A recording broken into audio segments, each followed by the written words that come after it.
ചരിത്രത്തിൽ തന്നെ ആദ്യമായിട്ടാണ്. അതിന് എല്ലാ ക്രെഡിറ്റ് മോഹൻലാലിനും. ഒരുപാട് ഹർത്താൽ നടക്കുന്നത് ഇന്ന് വരെ ഏതെങ്കിലും ഒരു തിയേറ്റർ ഹർത്താൽ ദിവസം വൈകുന്നേരം 6 മണിക്ക് മുമ്പ് ഓടിയിട്ടുണ്ടെങ്കിൽ നിങ്ങൾ ആര് പറയാൻ സമ്മതിക്കാം? ചെറിയ ആശങ്ക ഉണ്ടായിരുന്നു. കാരണം ഇന്നലെ ഹർത്താൽ പ്രഖ്യാപിച്ചപ്പോൾ ഇത് ഞങ്ങൾക്ക് ആശങ്കയില്ലായിരുന്നു. കാരണം രാത്രി വരുന്ന സിനിമയാണ്. അതിൽ ഹർത്താലല്ല ഒരു സംഭവം നടന്നാലും അത് മുടങ്ങില്ല.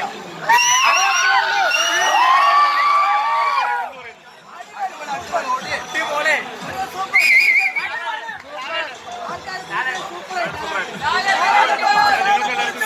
പെട്ടെന്നാണ് ഹർത്താൽ പ്രഖ്യാപിച്ചത്. അതുകൊണ്ട് തന്നെ എല്ലാം കേരളത്തിൽ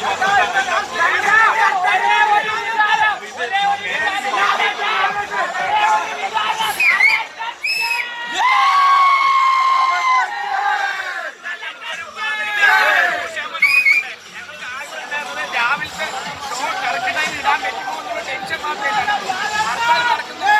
പിന്നെ ഹർത്താൽ ഒരു തടസ്സമല്ല, ഒടിയും വരുന്ന എന്തൊരു തടസ്സമില്ല. അത് തന്നെ ഇവിടെ സംഭവിച്ചത്. ഒരു സംശയമില്ല, വൻ വിജയമായി മാറും.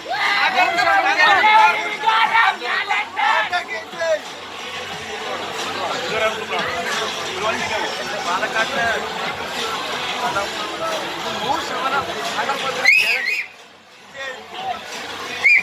ഇതാണ് ആരാധകർ പറയുന്ന പ്രധാന കാര്യം. കാരണം അവർ ഹർത്താലിനെല്ലാം തന്നെ ഉടനെടുക്കുമായിരുന്നില്ല. കാരണം ഇന്നലെ ചെറിയൊരു ആശയക്കുഴപ്പം ഉണ്ടായിരുന്നെങ്കിൽ പോലും സിനിമ റിലീസ് ചെയ്യാൻ തന്നെയായിരുന്നു തീരുമാനിച്ചത്. അതിന്റെ ഒരു ആൾക്കൂട്ടമാണ് നമ്മൾ കാണുന്നത്. ഇനി 7 മണിക്ക്